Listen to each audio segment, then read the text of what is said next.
Hey, I really love your Instagram. What do you do for a living? Well, I ask people what they do for a living. So that's my job. Love it.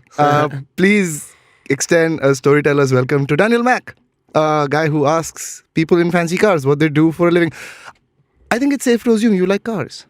I do, yeah. I do have a passion for them, definitely. And I'm curious how people make money often, yeah. Aren't we all? It's wonderful to have you on the show. We're going to talk about your visit to India for Meta Creator Day. We're going to talk about how you have built a creator empire. Daniel, let me start there. What's the most surprising answer you've gotten when you've asked someone what they do for a living in a car? I've pretty much heard everything under the sun, like every occupation ever. But often I'll go up to people that I don't realize like who they are until after. So I think like one time I got the CEO of Patron in a video and he just said like, I make tequila. It's like often where I'll feature someone and not realize who exactly they are until later. Right. So I wish I had one specifically for you, but like literally anything you can think of, I've heard as an occupation on really any sphere. So, I mean, mostly it's like real estate, stuff like that, tech. But if you like can think of anything like the light bulb socket in the wall, someone popularized that and made millions off of that. And I've heard it all. Yeah, it's crazy. That's mad. I mean, the ones that I loved checking out on your feed was when you asked this really nice, stately-looking Italian gentleman in a Pagani supercar what he did for a living, and it turned out it was Pagani himself. And then you had this like shock horror on your face, thinking, "Oh shit, that's him." Yeah. But the ones that's my favorite is, I think it was someone in like a I don't remember the car, but they said they were like a, how do you put it? How do you put it gently? Sort of someone who's like a cuddle buddy.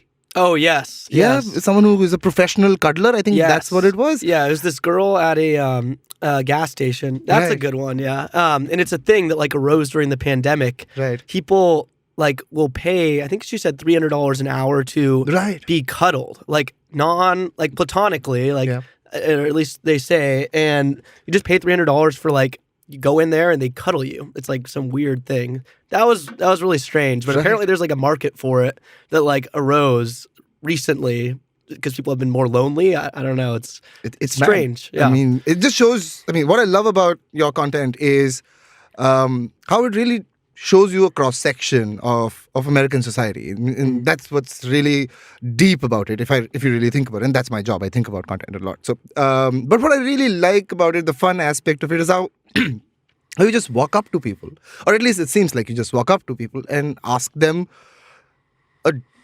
what is usually considered a pretty intrusive question, right? Up front, right? What do you do for a living? I want to know, right? I want to know how you started with this. Yeah. So, I mean, I wasn't doing content at all when I first started. Like, I had 0 followers on all. I wasn't like making content, so I just like was literally curious, like how, like I'd see like a Ferrari on the street and I'd be like, how does that person afford that? Like I want to find out and I'll document it. So I posted a video on TikTok originally, and I like just asked a compilation of 3 people in Dallas, Texas, what they do. And I was out there working a job in finance at the time, so nothing social media related. And I got 3 people in a row, basically in one shopping area. Some guy said he sells drugs for a living, and that was like, he was just kidding actually, but it kind of became like a meme essentially. And then I got like solid advice from one guy in an Audi, and then another guy in a Ferrari said he was like a lawyer or something. But I posted it thinking like, expecting nothing essentially, and it like exploded on all platforms. Like my Instagram started blowing up when I started reposting, and then I just kept doing it. So it was like random chance at the beginning that it popped off, and then I just like kept replicating it, expecting that it would only last for like a month or two, or a few videos. I think I thought I could do like 1 or 2, and people are just interested and fascinated with like money in general and like how people afford, and they want to replicate that for themselves, and also just interesting answers and cars, a lot of different facets of why people are interested, I think. Yeah, I love it. I think there's there's a great combination of expect the unexpected from something as simple as that, right? Just walk up to a person, ask them a question, and get an answer that you are just absolutely not expecting, right? How do you set these up? Because a lot of these feel super organic. But I'm pretty sure there's a little bit of prep work that goes into it. How do you usually set these up? Yeah, I mean, if it's like a celebrity, oftentimes we'll like make it a skit. I mean, like for example, Joe Biden. You know, I did a video of Joe Biden, like the president, and Right. I didn't just roll up to him at I did not just run up to Joe Biden's car in the middle of an auto show. So that's more like playing off my original idea and kind of making it into a skit. But usually what happens is I'll just be on Rodeo Drive, which is like the popular shopping Right. center in Beverly Hills area. Or the most expensive street in the world or something like that. Yeah. And I'll literally just like camp out there and just wait for people. And then I'll like run through traffic. I've actually been hit by a car once wow. in Miami trying to do it, Miami, Florida. But yeah, I'll just like wait on street corners, or like if I see someone in a valet at a restaurant, I'll get up and run. So like most of what I film is like actual literal people on the street that I don't know. And there's like a few examples of like, celebrities and stuff like that are like obviously playing off my original idea, but I'll just like wait around posted. And if I see a car or hear one, I'll like run up and go film the person. Yeah. And sometimes they know like they've seen my content. So I think they may play up their ideas and, sometimes they're like messing with me, but that it's become harder to get more genuine answers as I've gone on, but I Right. still get people that have never seen it. So it's interesting. Yeah. That's awesome, man. Do you have a wish list of people that you want to ask this to? Is that something that you got? Yeah, I call them my white whale list. Right. There's a few. Elon Musk would be probably at the top. I almost got him too at a SpaceX, or not SpaceX. It was a Virgin Galactic rocket launch Right. event, and he was supposed to be on there. I got Richard Branson in a video, which was cool then. But him, I want to get Kanye West in a video because I think he'd just have Love some it. wild answer. Who else would be good? There's a few others, but Elon Musk would probably be top. Like I drive a Tesla. I just think it'd be interesting to interview. That'd be awesome. Man. Yeah, so. That'd be damn cool. Let me ask you about why you're here in India. I mean, it's awesome that you're here. I get to meet someone whose content I truly enjoy, and that's something that I always enjoy. But life is bigger than that. Why are you here? Yeah, so I'm here with Meta, so Facebook, Instagram. I think some people aren't aware of the name change, but Meta is now Facebook, Instagram, and more than that as well. But we're out here for Creator Day, so it was yesterday actually, and it was just like a large, essentially like content sharing opportunity where a lot of large Indian creators come together and they make content, and there's seminars. So we filmed some awesome collabs out there that were really cool, like Ranveer. Am I pronouncing that right? Yeah. Okay. Yeah. I don't want people to roast me for butchering it, but If you want to do it the real Indian way, that not a lot of urban Indians also do it, it's Ranveer Singh. Okay. Okay, I you're not gonna do can't that, roll right? it like that. Yeah. Yeah. Yeah, Ranveer is good. I could yeah. try, but I think it'd be worse for me. So I got him rolling up to the venue in his Lamborghini, and it's going like super viral on Instagram right now. Shit, yeah. Yeah, I think it got like 1.5 million views in like That's 12 mad. hours or something. Wild. Right. Yeah. I mean, when you see creators around the world and stuff like this, what do you take away as someone who's obviously making content out of LA or all over the US? But when you get exposure to creators around the world, what's your biggest takeaway when you see this? Just in general, like Indian creators or No, global Indian for sure. yeah, I mean, it's interesting how different content styles like have evolved around the world, essentially. No, you go on. Oh, okay. I was like, what's going on? Yeah, I think it's just like kind of like melting pot, and I think it's interesting how like different countries have different social media platforms that are like booming right now, and the creator economy in general is just so brand new that like platforms are all competing against each other. No one really knows what they're doing. Like people can say they know what they're doing, but like it's like a new frontier essentially, especially with short form right now. So short form is like becoming the dominant thing. Long form's kind of dying a little bit, and there's certain platforms that are better for each. But I think it's just interesting that like everyone's trying to figure it out. Right. Yeah. No one really. If they could pretend like they know what they're doing, but a lot of people are just testing, and again and again. I mean, what's very interesting to me, and this is something that I observe across the cross section of content creators, right? Everyone's a content creator now, right? It doesn't matter if you're just a guy with a phone camera looking at people with cars, or if you're a chess grandmaster. Everyone's creating content. I think there's something very beautiful about it, but I love what you said, right? No one really knows what they're doing. They know that they need to be out there. They need to put their stuff out in front of people. Let them react to it admire it, share it, or whatever. But for someone who's a professional content creator, right, as someone who does this as their day job or as your primary bread and butter, how's monetization working out for you from the several platforms that you're publishing on? I mean, is there for you the way you plan your content? Is there an input metric that you're like, hey, this is how CPMs are working out. This is what my targets are like. Is that how you're approaching it? Yeah, I mean, like how I do content for the most part is I'll publish it in the order which makes me the most money. So, for example, like Facebook has a huge bonus fund right now, and they're giving out more money than other platforms for short form with like their bonus fund. So I'll literally post my videos on Facebook first, and then I'll run them on other platforms second. And so a lot of platforms are competing with each other. Like I post on Snapchat as well, pretty early because that's another platform that pays me pretty well and has higher CPMs. But essentially, it's like I'll just have it like leak down in the order in which I make the most money. TikTok is awful with their pay. Essentially, like you're making like $20 per million views or so. Oh wow, are you serious? Yeah, $20 per million. $20 to $30 per million. It's awful. Right. So I think like that's gonna damage them pretty hard. I mean, they have like a lot of dominance in short form, but like people are like creators are flocking to where they can make the most money. So it's kind of a lot of platforms are competing against each other in that front. But like CPMs, for example, it's cyclical. Like during December or so, that's like when the biggest spending busk happens. And then January 1st hits and it's like your CPMs were $10 per 1,000 views and now they're like $4. Right. So a lot of creators in general that are smart, like one example is on YouTube, Mark Roper. You'll notice that like large creators will post 2 or 3 videos in like December, and normally they're posting like 1 video a month, but they'll double up like as the spending season, like the holiday season gets closer. So it's like a strategy move for sure. But the beginning of the year is definitely a time where you want to not be posting content as compared to like the end of the year.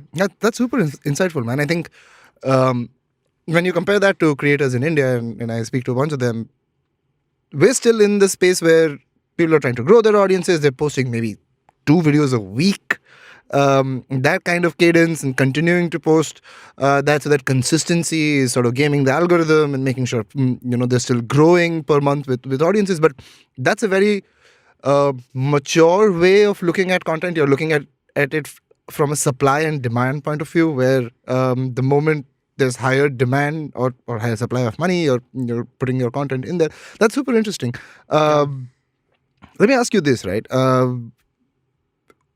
What kind of balance do you seek between what the platform helps you monetize versus how brands help you monetize? Is there a strategy that you've sort of figured out for yourself on that front? Yeah, I mean, for example, I don't know, like it depends on like what percentage overall, like brand, like content creators obviously need to do brand deals to survive for the most part, especially if you're making short form content.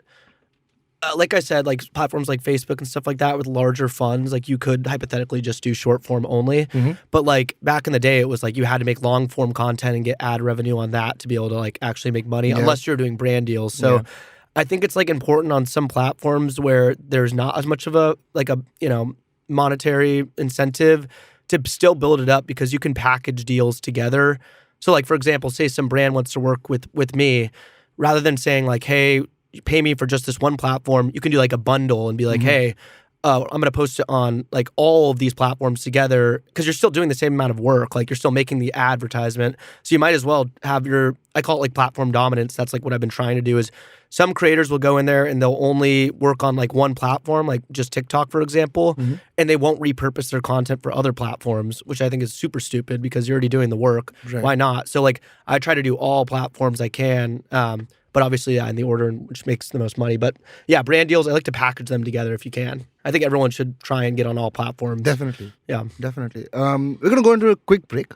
Cool. On the other side, we'll talk a little bit more about how you're planning the next phase of being a creator. I heard you talk about wanting to do a podcast. Love to talk about that. All that and more with Daniel Mack on the other side of this break. Stay tuned. Hello, everybody. It's been another great week on the IVM Podcast Network. On This Round is on me, Asha Zaveri and Karan Shah of Swati Snacks share their culinary journey with Gauri. On Shunya 1, Sheila Ditya asked Darshan Patija, CEO and co-founder of Vault, about his crypto journey. On Cyrus Says His Cock and Bull, Cyrus, Vineet, Nivedita, and Antariksh discussed a Madhya Pradesh man's complaint about consuming alcohol that had no kick. On Think Fast, Varun and Suchita discussed Windgreen's latest acquisition and influencers turning into podcasters. And on the Musafir story, Saif and Faiza meet travel couple Ranjani and Raghavan, who take us to Rajasthan's quaint little town of Bundi.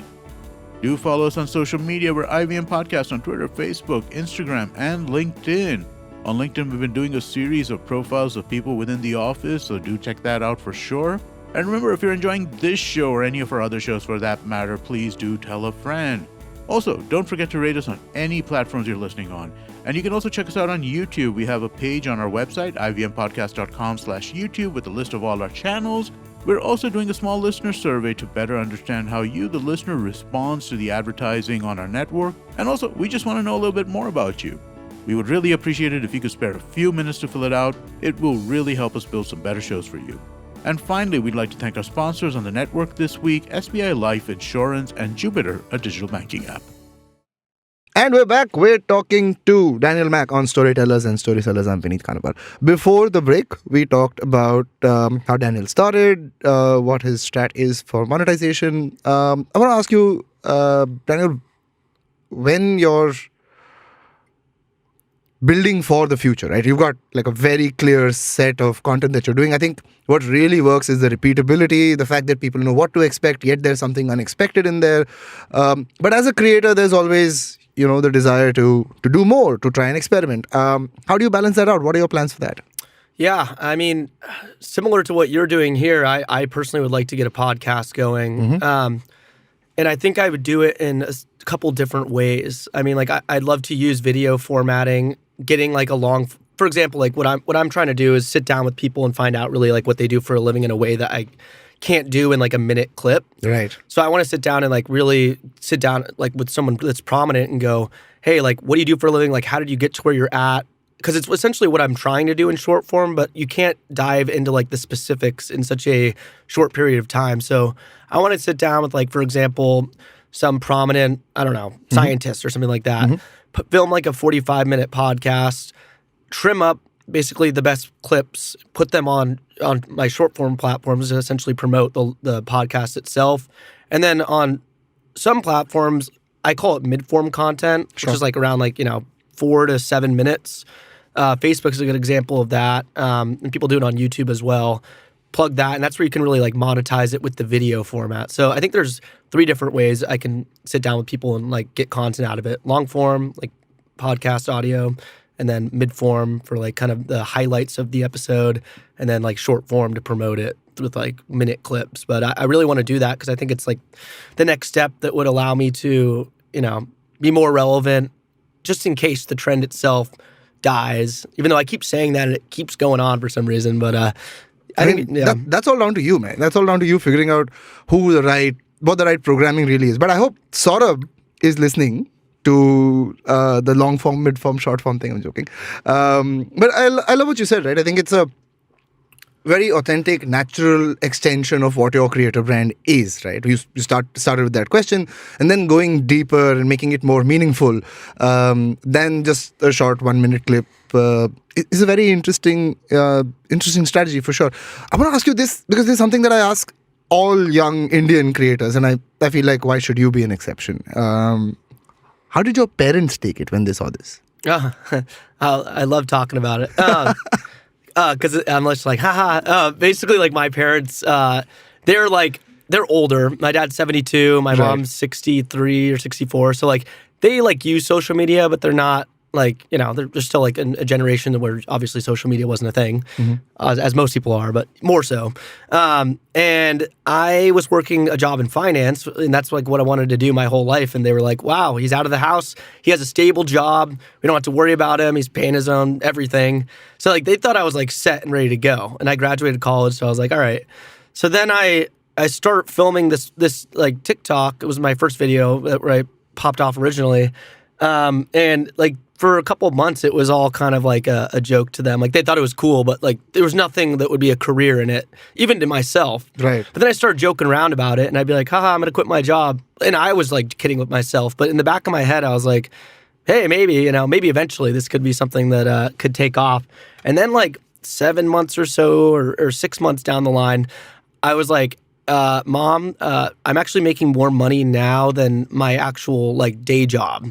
And I kind of laid it out. And she was like horrified. She would call me and be like, don't quit your job. This is a short bust like boom for you. You're going to like ruin your chances at like having a stable future, which is funny because I was 23. So like, I'm young, like I could hop around. Yeah. If you're going to do it at that age, you might as well. So eventually it got to the point where I was like, yeah, I'm going to quit my job. And my mom was like horrified. And then once I actually laid out the financials of it, she was like, well, I mean, I guess that kind of makes sense. And I was like, well, yeah, I'm young. My dad was like pissed. He was like, you're being an idiot, like screaming at me basically. Right. And I was like, I don't care. So it was like bad at the beginning. He was like, yeah, this is stupid. This is a 40-year like time horizon that you're like screwing yourself over with. And then, so he was pissed for a while. And then I just kept doing well and still growing. And then like within like a month or two, he was like, once I kept making more money, he was like, all right, this is fine. And now he's like, oh, great. Yeah. So I'd love to rub it in his face. But once again, I would do the same thing to my kid if they wanted to make content and had a good job. I'd be like, what are you, stupid? But I think it's like I'm a rare exception because a lot of people will move to LA and they'll try and do the content thing. But I had like 7 million followers when I quit my job. So that's different than like... That's a cushion. That's definitely a big cushion, yeah. Yeah. I was very conservative. I waited longer than I potentially even should have. But I was so scared quitting my job. Like I remember I sent a resignation email. I put in my 2 weeks and I was like shaking when I did it. Like I was like, this could be the biggest mistake of my life. And now I'm, laughing about it. But back then I was like, oh no, what am I doing? Love it. Yeah. I want to ask you, is your dad getting on the content game as well? Actually, I did get him in a video. Have you seen that video with Young Gravy? Do you know who Young Gravy is? No, I missed that one. Young Gravy's this rapper who's famous for like dating older like women. He's like Right, 25 and like he's just like a popular guy right now. So I posted a video where he asked my mom if she's single, and then I filmed my dad like getting mad at her, getting mad at him, and then that video got like 12 million views or 15 million views. So I featured him. Also, I prank called him once from jail. Like I pretended I was in jail, a collect call. Right. And that video did really well too. So I've been getting them in the content game unwillingly, essentially. Yeah. I'm just waiting for the day when he's a full convert and he's like, I'm going to start my TikTok now. Yeah. He retired, so he could. Yeah.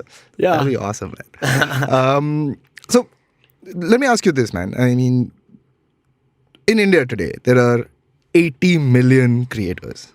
Wow. That's not a joke. That's a real stat. I'm not even joking. 80 million creators in India, in a country of 1.7 billion. When I started working in entertainment and content, we used to have this thing called the 1-9-90 rule, right? There's the 1% that's creating it, there's 9% that shares it, and then there's 90% that's just consuming it. Those numbers have gone out the window, right? With 5% of Indians that are now content creators. And I'm seeing this as sort of a microcosm for the rest of the world, right? Being a content creator, like you talked about as well, has become a mostly viable career choice, right? You've obviously made this journey over the past few years, and it's really, really, it's really, really worked out for you so far, right? But along the way, have there been times where you've got some great advice from folks who've been doing this much longer? So tell me about some of the advice you've got that's really stuck with you, that's helped you get to where you're at right now. Yeah, I mean, I've gotten some good advice. One was, Logan Paul. Of course. So I was asking him, I filmed a video with him back in the day, and he was letting me know, I was worried essentially that like I was going to fizzle out too early. And he was kind of letting me know like the average life cycle of like a content creator. He used YouTube as an example, is like, if you're actually like have a solid following, basically, it's like 5 to 7 years that you can kind of keep doing this, but you can't burn yourself out. Mm-hmm. So he was letting me know like a lot of big creators will go in there and they'll be making amazing content and they'll burn out so fast because they're pushing too hard. So he was just letting me know in general, like you need to have a good balance. Like if you're feeling overwhelmed or if you're, really stressed out about making content, it would be a good idea to kind of either take a break for a little bit or kind of slow down or get a larger team, because a lot of like really good content creators will just avoid their mental health completely, and it's just extremely important. So that's something that kind of stuck with me for sure. And then in general, just more specific captions on videos. Now a lot of platforms are doing them themselves, but you need captions to kind of stimulate the viewer and keep them watching for short form content, and not just captions that pop up on the screen automatically. Like on all my videos, I will have captions that are like moving around and like they're actually like done by hand, essentially, hand. And also I'd say thumbnails. People neglect the thumbnails like crazy on certain platforms, which is really stupid because, if you go to someone's profile, a brand, first of all, wants to see a good-looking profile, and also just it'll help people click. It's way more important than people think. So those are more specific, like actually technical, but yeah, absolutely. I think as a marketing guy in my day job, that's something that I'm trying to get my teams to really buy into, right? Because the thumbnail has been super important way back since YouTube was big in India, right? And I remember having like 3-hour conversations about what the thumbnail should look like, which seems trivial in hindsight, but like you said, that's what gets people to click. And super important. Turning back on the mental health conversation, I think it's been a big sore point in India as well. I think there's a lot of pressure on content creators to keep churning stuff out and then also make it good quality, also make, have a semblance of originality in it, have something different every single time, just an expected format with something unexpected in there, right? Yeah. It's become a very important conversation. Is there something that you've practiced for yourself that allows you to sort of maybe, find your cave and be, in that space? How do you practice it for yourself? It's funny I bring it up because I feel like I haven't been like practicing what I preach a little bit here. And it's because I've just been traveling so much, but I think exercise is something that a lot of people neglect. I should be better at it too, but I think that's something that would clear your head. I see Steven nodding his head along. My agent's over there. I really I just need to do it more because everyone I talk to that's a content creator is like, yeah, you got to go for a run, you got to go work out, you got to do something because it's like basically therapy. So I should be saying that I do it more, but I've heard that is just the best form of therapy, essentially, other than actual therapy, is to go physically exercise. Sure. I think that's really important. Also going to bed early too, and I'm really bad at this too. So it's funny I'm like preaching about it, but getting like a decent night's rest, I think a lot of people will neglect like, they'll get like 5 hours of sleep, 6 hours of sleep, but you really need like at least 7 or 8. So yeah, it's just a lot of pressure to keep churning out content like you're saying, like because you don't want to slip off and be irrelevant. But it's interesting. Yeah, for sure. I mean, in India here, a couple of months ago, a pretty popular CEO of a company, a CEO who used to be my classmate way back when, said something very innocuous. He meant it to say as if young people should work very hard. Young people should spend their early years working 18-hour days. And he got literally ripped to shreds for saying that, right? Because the response to what we now call hustle culture is care culture, right? That's what we're seeing. People advocating and actively choosing to take better care of themselves, right? And of course, Daniel, I'm as guilty as you are about this, being regular about it, making sure you take time out for yourself, whether it's running, whether it's meditation, whether it's whatever else that you do. I think it's super, super important. And I hope more people take that up. I hope I take that up more seriously. I hope you take that up more seriously as well, right? Because the jet-setting lifestyle makes you old real quick. Yeah. It does. Definitely, yeah. So I gotta do it myself more. Yeah, I'm guilty of knowing that I should be doing it, but not doing it as much. Yeah. On that note, we will talk about Meta. How has Meta helped in your creator journey?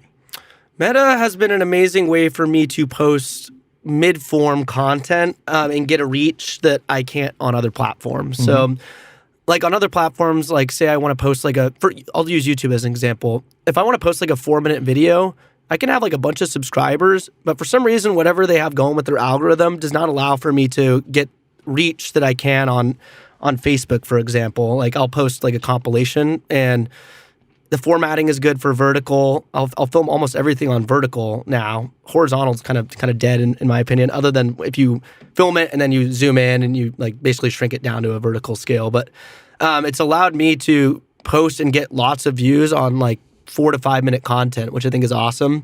And just the expansion of short form content as well. I think it's really good algorithm. So it's growing. It's funny because I started my Facebook journey in like January, and now I have like 1.7 million followers on the platform. Wow. And it's just like a lot of people don't realize in America, like my age, they're like, oh, why would I, have a Facebook or something like that? And it's like such an untapped market, at least in America, but globally, everyone uses Facebook, right? I mean, like in India, don't a lot. Oh, for sure. Yeah. Everyone, it's like the major platform. Sure. So people like neglect it, and I'm like, you're missing out on like actual solid revenue. And I think it's just, at least in America, just for some reason, people my age are just like, oh, why would I do that? And it's like you're missing out on a gold mine, essentially. Yeah, what is it, like 1.8 billion global users? Is that where you're at? Yeah. That's mad. What is insane. that? Like a third of the world? Yeah. Somewhere there, maybe 25%. Yeah. So, yeah, I think there is this tendency with creators, right, to be, this is the it platform right now, so I'm going to focus on that. But going back to what you talked about, repurposing your content, figuring out where your audience really lies, I think it's very important. And sorry. Facebook in India specifically, right, still has a lot of reach. Maybe it's not the young urban crowd that's running their short videos there, but definitely the larger audience. It is the gateway to the internet and to social for a lot of people. So I'd love to know what else you've learned on your Facebook journey in the past. What is it now? 8-10 months there, right? Is there something that you've realized works differently there versus an Instagram or a Snapchat or a TikTok? Any tips for better Facebook creation? Well, I'll say it again, and I'll say it to till kingdom come. I add thumbnails on pretty much everything. Right. I use tags too, like hashtags and stuff like that. I don't know how. I think it's important for like the actual like AI or whatever algorithm is detecting your content to use certain keywords, like either words on like text that's on your video itself or in the actual posting. Also, like I'll use keywords like cars, supercars, and stuff like that, because if you're interested in cars, for example, and in the text itself you have like something alluding to cars or automotive or something like that, the algorithm will be able to pick up and serve that kind of content to another user. So I think a lot of people don't realize that like the algorithms and AI are how they pick up content. You need to like feed it and essentially help it find its way to someone that's interested in automotive content. So like I won't do like a hashtag like and people do it on TikTok. They'll do like hashtag for you page or something like that. Yeah. Or just hashtag like general hashtag. Does that work?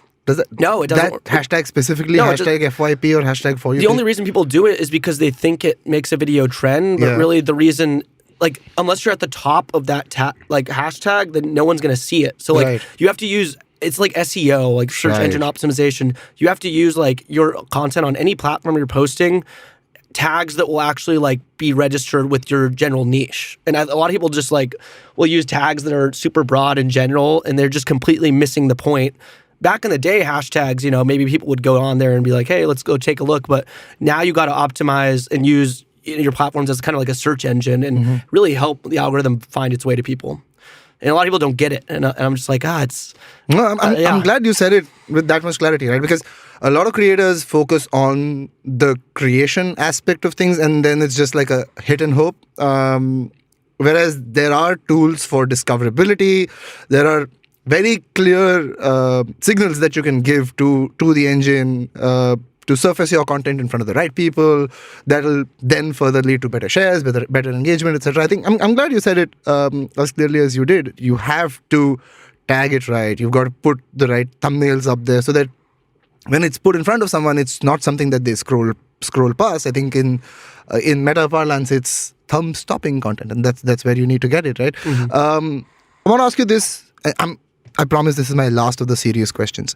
How does a creator like you, who started on social, right, look at OTT or longer video? Are there aspirations of maybe having a Netflix show on the cards for you? But how do you look at that? I'll give you, for contrast, a lot of the short video creators that we have in India eventually want to go to the Indian film industry, right? And that's a pipeline that we're seeing get established pretty quickly, right? We've got creators who started on YouTube, started on Instagram. We don't have TikTok in India, which is great or bad, depending on how you look at it. But a lot of them end up either on a web series on Netflix or on Disney Plus Hotstar, which is the Indian equivalent, right? And that then sort of starts a domino effect that takes them eventually to some kind of film setup. But is that how you're looking at this play out as well, or is it different for you? Yeah, I mean, I essentially at the end of the day, like what I'm doing is interviewing people. And I think I would like to get into some kind of media situation where I'm either interviewing people in like a deeper aspect. I always use Vice as an example. Are you familiar with Vice? Of course. I like kind of like just like groundbreaking journalism. I've always been fascinated with journalism in general. And Isn't that a bad word these days, though? journalism? Yeah. I don't think so. I'm joking. I'm like, I don't. Yeah, so I don't know. I'd like to. I'm not like, I want to be a Hollywood star or something like that. I think I would just like to be in some kind of, it could be like a TV show or something like that where I'm interviewing people or, going more in depth. But, I don't want to be like, I don't think acting in like some general TV show or something like that. Boxing matches? Boxing. I would do one of those like creator boxing things. Yeah, for sure. I'd have to find someone, that's lanky like me. I wouldn't want to be put up in like a weight class. In your weight class, yeah. So I don't know. That's awesome, man. But yeah, definitely. I don't want to be just doing, short form content for the rest of my life. I want to do stuff that's, more in depth, like a TV show, for example. And we've actually talked about it. We have some stuff in the works right now where, are you familiar with like MTV Cribs? Yep. So stuff like that where, I'm coming in and I'm doing like more long form content, 40 minutes, 30-minute episodes, and I'm walking around talking to people, finding out how they got wealthy, showing off cool stuff, luxury items. So yeah, I think there's like a lot of different TV aspects that I could go that aren't like, that are more like, what's the word I'm looking for? They're not like fake. Like they're not some TV show that's just like with a script and stuff like that. More unscripted content is what I'm trying to get into. Love it. And all the best. I think that's a very unique and interesting way of looking at it because there's a lot of luxury porn out there, if I may put it like that, right? But it feels manufactured. It feels like, oh, hey, this is not a house that someone lived in. This is just a house that someone bought. But to have someone like you in there and have a real conversation about it would be pretty cool, right? Because, I mean, the story behind the luxury item is a lot more interesting than the item itself, right? Like, definitely. I mean, if Drizzy gave J. Cole a watch, that's the story you want to talk about instead of the watch itself. So yeah. I hope that really works out for you, man. Yeah. I want to ask you, are there any Indian creators you follow? I know you shot something with Ranveer the other day, but any Indian creators that have been on your radar? Well, I one of actually in LA, I have an Indian creator he makes like kind of like iPhone and tech kind of videos. His name's Consanity. Sure. He's one of my best friends in LA. So we make content. I actually followed him originally. He's from India, but he lives in America now. And he makes really just cool like iPhone, kind of tech videos and stuff like that. We just shot with a lot of content creators yesterday, so I don't know if I want to spoil who they're going to be. But this comes out after that content, pretty sure. Okay. Yeah. Well, honestly, I wish I could tell you. I all their names and stuff like that. I should know better. But there's going to be a lot of content creators that by the time this comes out, I think 6 or 7 that we shot with that are super prominent in all different fields like acting, finance. What else do we do? Cooking. So yeah. Love it, man. I'm excited for all of that to come out. I want to ask you this one last thing before we go into like a rapid fire, which is something we do on the show. Cool. There's been a lot of, collaboration with creators, right? That's a very important aspect. And you talked about Consanity as well. There's been this entire trend of creator houses where folks live together. Would you consider doing something like that? I've had offers to do so. I almost moved to LA originally to be in like a content house. The thing about them is they never end up working. There's been a few like the Hype House, and other ones like that. But usually what happens is like it's kind of like a pyramid scheme almost. Like someone will be in there making money off of people. They'll charge them like ridiculous rent prices, and then they'll be forced to like a lot of brands do it too. It's like a brand house. Yeah. And then they're stuck in this contract making content like that. And then they hate it. Somehow they back out. And then they owe either a percentage of their revenue or something like that. So I got invited to do that in Miami one time in a crazy luxury house. And then in LA another time. And I think it's always a bad idea. And that's what everyone was telling me.